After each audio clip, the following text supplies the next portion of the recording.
And away we go. Alright, so let's see what is floating about in the mediascape this evening. Trump talks about his wife's panties at economic policy speech. Oh my good grief.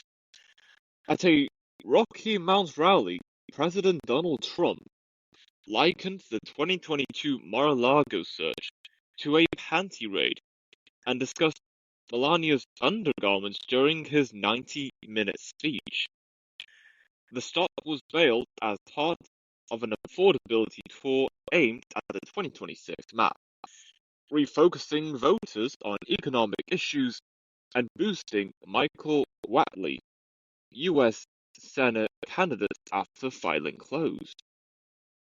Donald Trump recounted agents searching his wife's closet and drawers with a vivid anecdote, saying, "They went into my wife's closet, they looked at her drawers," and describing Melania Trump's undergarments as folded perfect and steamed.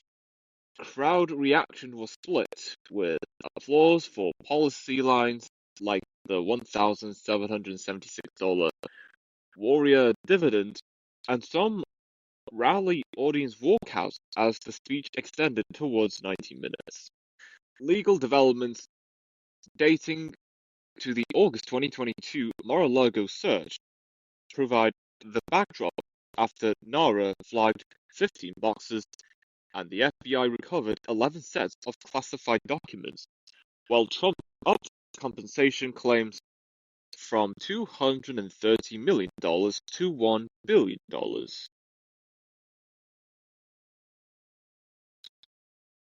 Look, I'm all for having a laugh and joking about here and there, even if people just don't vibe with it, and that's okay. Everyone has their own. Humor is subjective. However, in this context, in this moment in time, no. Why? If there was a study that looked into the ages of world leaders and how it is more concerning that there are more likely to be more concerning issues, both within and outside the administration, with older leaders as opposed to young leaders. This is a good textbook case example of why we shouldn't have world leaders that should have retired years ago, yet they're still in work. But hey, the people got what they voted for, so there you go. You got what you voted for, even if the country in question is not a full democracy. Yet people asked the committees and whatever's responsible for conducting elections say how it goes. Well, the rest is history. And you know what? I get that there was a split reaction when Donald Trump said that. But is Melania okay with this? And if she is, okay, fair enough. If she's cool with it, then life goes on as always. But yeah, in any other context, look, people in this world hate him enough as it is. This is this story in particular is only making his reputation a lot worse than it currently is right now. I know a handful of people that do not like Trump in the slightest. In fact, I already hate him enough ever since he even began running for president back in 2015 and 2016. Everything else just falls into place, and again, rest is history with everything he has done ever since he became president, first and second term. I don't have anything else to say. Well, you can have a laugh, have a joke about every now and then, even if humor is highly subjective. But in this particular context, personally, I would stay away from such comments and assumptions unless I know for sure that the people in question or that are involved in such punchlines are okay with being addressed in such a manner, and as well as the audience in question are likened to such humor. Again, not everyone may not like it, but there will be a handful of people that swing in the particular direction that would lead to them laughing to such punchlines like that. That's it. I'll leave it at that. But people hate the guy as it is already. This is not doing him any favors. In fact, this is actually only proving why we shouldn't have people who should have retired years ago still in work and especially in positions of power, and how that should not have happened to begin with. But again, whilst the country in question is not particularly a democracy, the people voted, the Electoral College made the decision, and there you go. That's the result.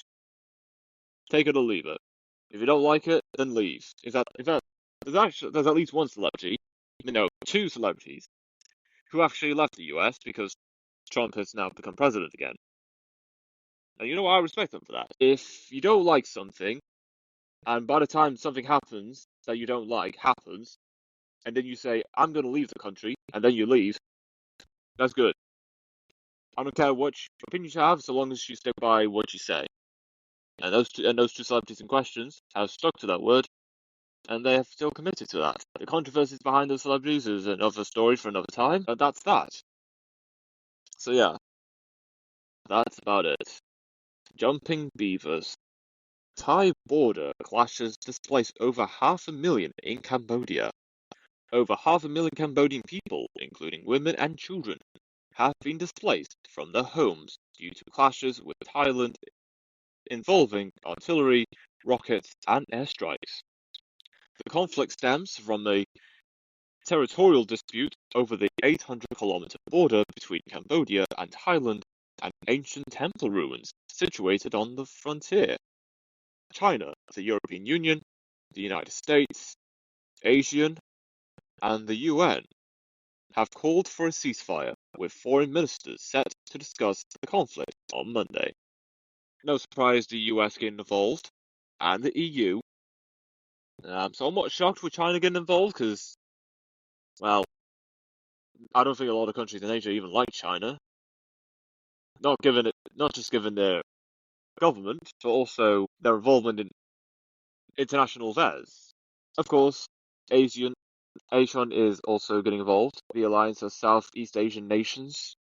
But you know something's up if even the United Nations are getting involved as well.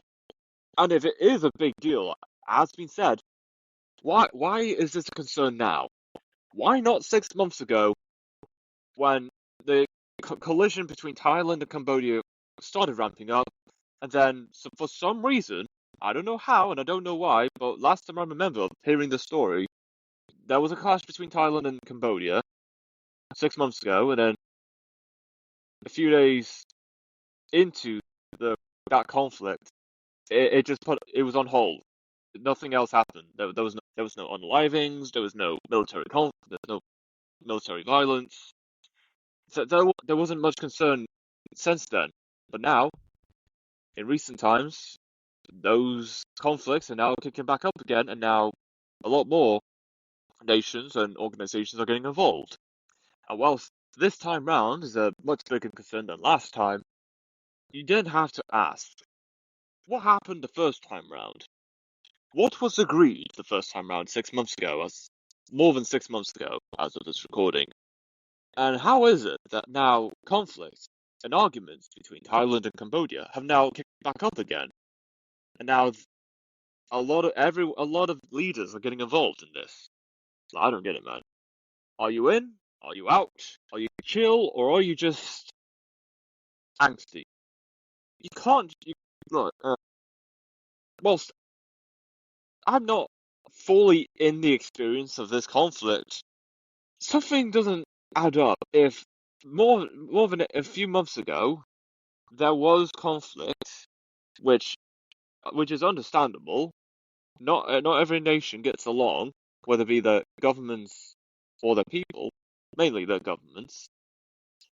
And then, for some reason, the two nations are like, okay, we're chill. And then a few months later, up until now, the arguments have kicked back up again. It's like the tiniest of mishaps or inconvenience is all it takes to start a riot. That's what I'm getting at. Even if it is a genuine concern, what even happened more than 6 months ago that made the two nations somewhat compliant or just go on about their day throughout the year, even if the first time round there were genuine concerns? Why did such tensions all calm down since then, and then eventually kicked back up again quite recently? This is open to any kind of interpretation. It surely is. Hopefully, Thailand and Cambodia come to their differences and settle on something, and for the last time, I hope, for good, and just go on about their lives. You may have your differences. I know people don't like each other, but I'm sick and tired of these stories. Governor in the neck. Russia says talks on US peace plan for Ukraine are proceeding constructively. On Saturday, Kremlin envoy Kirill Dmitriev said the discussions are proceeding constructively and will continue today and tomorrow in Florida, where he met Steve Witkoff and Jared Kushner. The talks are part of the Trump administration's months-long push for peace, including meetings in Berlin early this week and Ukraine's chief negotiators' separate US meetings with American and European partners. Russian statements show that on Friday, Russian President Vladimir Putin expressed confidence the Kremlin would meet military goals if Kiev rejects conditions and signaled digging in on maximalist demands as Russian troops advance despite losses. Ukrainian President Volodymyr Zelensky warned Saturday that much will depend on the US posture after talks, while European Union leaders on Friday agreed to provide €90 billion, $106 billion to Ukraine. The talks aim to advance a US proposed peace plan to end the nearly 4-year war, but sharp, conflicting demands between Moscow and Kiev have complicated the Trump administration's efforts. So, firstly, not that I am supporting the guy, but it's been a while since I've heard of Jared Kushner in any capacity. Last time I've heard about him was in the first Trump administration, so again, I'm not supporting the guy or wanting things to go ahead or whatever just because he's there. It's just, it's been a while since I've heard that guy. Just like it's been a while since I've heard of that pop singer who has gotten billions of hits and gone multi-platinum on her last album, and I haven't heard from her ever since. And just coming back in the mainstream media, announcing that she's in a relationship with some guy and eventually going to get engaged. And a few months later, look, they're getting engaged. Oh, good for them. I'm not pointing to anyone. I'm just saying that's the example I'm making with Jared Kushner. It's been a while since I've heard from him. Secondly, I can't stress enough how many times I've said this, and I think I've made it very clear that I want this conflict to stop. And even though, whilst I have my thoughts on this situation, that it may look like I'm siding with Ukraine or Russia, I don't give 2 cents about whatever happens with these two countries. Whilst lives have been lost on both sides and infrastructure has been damaged, I want this to stop. I want the conflict between these two nations to stop. Regardless of which side is in the wrong, who is guilty of what, and whoever is guilty of trying to prolong the war for as long as it could have gone on for, it just has to end. And I think at this point now, I think both Russians and Ukrainians would say the same thing. We want the war to stop. And regardless of who's in the wrong, if they're in the wrong, the sooner this war is put to an end, the better people from both countries can continue living their lives without having to fear for their lives. And whilst there's a handful of people that are favouring for Trump's plan that he's proposed to both Ukraine and Russia, regardless of if that's going to be the case or whoever's going with what plan, just end the violence. That's all I ask. I'm not the one to take sides in such conflicts like this. I have a stance, and that stance is for peace. Even such a concept is merely impossible at a large scale. Anything close to peace. That is all I ask. Andrew Tate loses Misfits boxing debut to Chase Demore. In Dubai's Misfits Mania card, Chase Demore won by majority decision. Scores 58-56, 58-56, 57-57 against Andrew Tate in his first organized fight in 5 years. After KSI's ouster, Andrew Tate, controversial social media influencer, declared himself Misfits Boxing CEO and sought a real challenge amid slipping fame, prompting the fight. Fight details indicate Chase Demore used reach and heavy shots across 6 rounds, wobbling Andrew Tate and putting him on the canvas amid clinching, leaving Tate battered with cuts and bruising. Commentators and fighters reacted as Michael Bisping called the debut hilariously bad, while Andrew Tate admitted Demore won fair and square, and said he will likely spend weeks counting his millions. Amid debate over celebrity boxing, Chase Demore, 29-year-old crossover boxer, now has 5 Misfits boxing wins and 3 MFB heavyweight titles, intensifying critics of the celebrity boxing model. Well, it's been 5 years since Andrew Tate got in the ring and give it his all. The fact Andrew Tate even made it past 6 rounds it's not a miracle, it's actually better than what most people would have expected. And I have actually seen a social media video on TikTok, not just looking at Andrew Tate's fight, but also the boxing match between Jake Paul and Anthony Joshua. I don't think it's Joshua Anthony. I think it was Anthony Joshua. I'm just trying to figure out names. But yeah, Anthony Joshua against Jake Paul. How Jake Paul was battered in the final round, collapsed to the floor, and I was like, "Oh my gosh, I can't believe it! Jake Paul lost." I mean, it was going to happen at some point. But again, the fact that he made it this far is actually quite impressive. And there was another fight between the Tomster, the guy that founded the EDL and went on a trip a couple times to Israel, that Tommy. And I'm not sure what the exact details were, but from what I've heard, there was rumors of some kind of fight that could have gone on with a man that's allegedly Muslim. That's what I've heard. I'm not making any assumptions. I'm just understanding what I've roughly heard somewhere, even though I don't pay attention to such.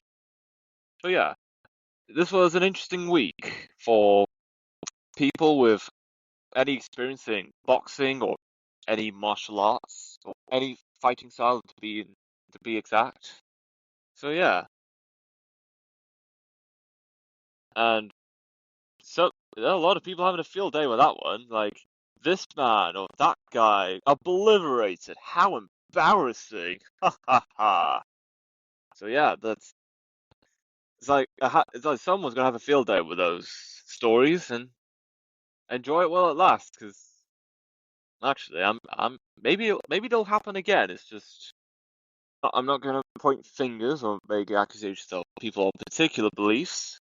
However, whatever your beliefs are, even you assume and you believe that whatever you have on your mind is valid or correct in the slightest, and you have made valid points in the past, and point out obvious mistakes and or how the world goes on, there comes to a point that you will be humbled, either intellectually or even physically. And I think it's most likely the latter, that people with such beliefs will be humbled, even if in the past they have made a couple of valid points. And I'm not saying they're true, yet we do have to ask ourselves, why would people say such things? Does it make sense? And again, I'm not hinting at particular viewpoints or people of beliefs politically or religiously. Just making the point about, if you're full of yourself, if you believe that all of the time, if not most of the time, that you're always right, you always make valid points, and everything that's ever happened, that you were right on that, there will come a point that you will be wrong on something, or at least you will be humbled in some capacity, intellectually or even physically. Just like what happened with Jake Paul and Andrew Tate. They were humbled physically, even with their experience in boxing or fighting in general. People that do not like these people, groups of people that do not like these individuals, they're gonna have quite the howler. They're gonna enjoy this moment way too much than they usually do. And they should. They should enjoy every moment while it still lasts. Congress demands probe as 16 files allegedly disappear from Department of Justice Epstein. By Saturday, at least 16 files vanished from the Department of Justice's public Epstein library less than a day after posting, including a photo labeled EFTA 00000468 showing President Donald Trump with Jeffrey Epstein, Melania Trump, and Ghislaine Maxwell. On Friday, the Department of Justice posted documents under the Epstein Files Transparency Act that President Donald Trump signed last month, and Deputy Attorney General Todd Blanche said more files would be released in the coming weeks. The Department of Justice's numerically organized Epstein library shows a skipped entry with EFTA 00000468 removed from the labeled photo unavailable by Saturday morning. Lawmakers on the House Oversight Committee flagged the missing Trump image and demanded answers from the Department of Justice, while Ro Khanna, Democrat California, and Representative Thomas Massie, Republican Kentucky, explored impeachment or contempt proceedings, and the Department of Justice spokesperson did not immediately respond to requests for comment. Survivors and their lawyers blasted the incomplete release and demanded accountability, noting many of the 13,000 documents were heavily redacted, with Gloria Allred and Spencer Kuvin calling for full transparency. Now, whoever was in the files, and what's ever been mentioned in the files, they can keep redacting all that information as much as they like, just like what they have done quite recently, when they released it this weekend. No matter how hard these people try to cover up what happened on that island, they're gonna find out. They will find out eventually. But of course, for some survivors, it will already be too late. And that's what those particular groups of people are counting on. Whoever's guilty of being on the island and doing such acts which are highly illegal and criminally offensive, those people do what they can to ensure that they can continue living their lives as roaming members of society until eventually they are officially caught red-handed for their acts, which are too hard to ignore, and eventually they will be sentenced to life in prison, or even the death penalty. Either way, those are the two outcomes that's likely to be put on those groups of people who have not just been to the island and done the acts to young minors that's affiliated with the Epstein entourage, but also have continued to do so multiple times during the time that Epstein was still alive. Well, that's if people believe Jeffrey Epstein is no longer alive anymore. I'm not saying what is true or false. I'm just saying people. I've heard a while ago that yeah, a few years ago when Jeffrey Epstein passed away, I've heard a handful of people debating whether or not Jeffrey Epstein did kill himself. I'm not saying it is not true. I've heard people saying, no, Epstein did not kill himself. He's still alive. We can't be too sure, because even if Epstein is still alive, there are likely be staff close to Epstein. They're doing their hardest to ensure that people do not find out that Epstein is still alive, if he is still alive. So yeah, and you know what? I don't, me personally, I don't think I'm angry enough about the files being redacted. I'm not mad enough at that. Those victims, those survivors, they deserve better. They really do.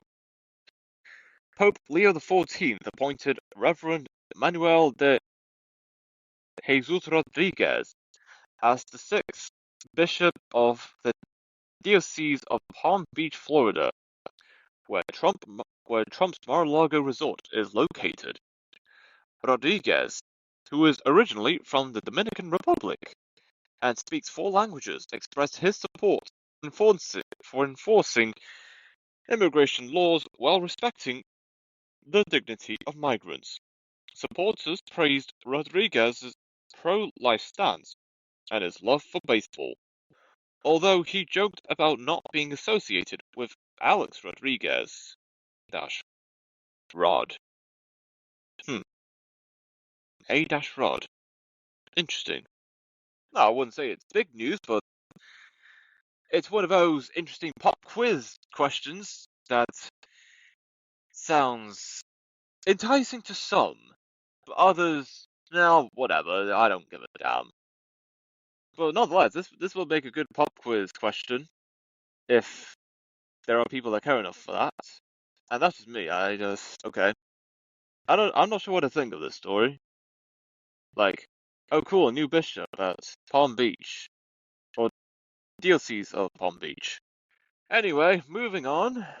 Prime Minister announces review of intelligence and law enforcement in wake of Bondi attack. The Australian Prime Minister announced an intelligence review following an ISIS-inspired atrocity at Bondi Beach. The review will examine whether federal agencies have the necessary powers and arrangements to keep Australians safe. The attacker, Sajid Akram, was shot dead by police, and his son, Naveed, faces terrorism and murder charges. I'm sorry, what do you mean? Examine whether federal agencies have the necessary powers and arrangements to keep Australians safe. Why is that a question? Why are we debating this? Isn't that their job? They should. Everyone should know what the answer to that should be. Why is this even a question? But people will argue, oh, but Australian states have rights, you know. Even if Australian states do have rights to make their own laws and decide on what happens in their own states, if there's a concern for national security, personally, there should be intervention. They should get in there right as soon as possible. Even if there's concerns about legislation and laws in said state in Australia, if it means protecting the public and ensuring their safety from any forms of terrorism or threats of attacks against them, so be it. No one should be losing their lives for any reason, regardless of their identity, or whatever the purpose they had before they ever even lost their lives. You cannot, you should not, you cannot be asking, do federal agencies have the necessary powers and arrangements to keep Australians safe? You should not be asking that question. You should just do it. Just do it, man. You should get in there, keep Australians safe, and prevent lives from being lost. Which, sadly, there have been lost lives. I can't believe that's even a question. That should not be a question. You should get in there. Federal agencies should get involved for the sake of public safety. I don't care what arguments people have about people's rights, the rights of state governments. If people's lives are at risk, forget what the laws are. Just make sure people do not die. End of discussion. No one should lose their lives under any circumstance. And even if you don't agree with the lifestyle, the choices, or even what groups of things that such groups of people have done, unaliving violence is never the answer. You could be mad at such people, but you can't just kill people. I do try to keep a level head with stories like this, even when I'm outraged by stories like this. Again, I can't believe this is even a question. You shouldn't be asking if you have powers to keep Australians safe. You should just do it. You should go in there, protect Australians from whatever threats is coming their way. Unbelievable. Absolutely outrageous. Poland detains Russian museum official on Ukrainian warrant for illegal Crimea excavations. On December 11th, Polish authorities detained Alexander Butyagin, head of ancient archaeology at the State Hermitage Museum, St. Petersburg, while he transited through Poland, RMF-FM reported. In November 2024, Kiev charged Butyagin with illegal excavation at Yermekion in Kerch, annexed Crimea, alleging more than $4.75 million in damages and unlawful exploitation of occupied territory. Polish media reported Butyagin was transiting between the Netherlands and a Balkan country when detained, and his lawyers plans to appeal, where he faces up to 10 years if extradited to Ukraine.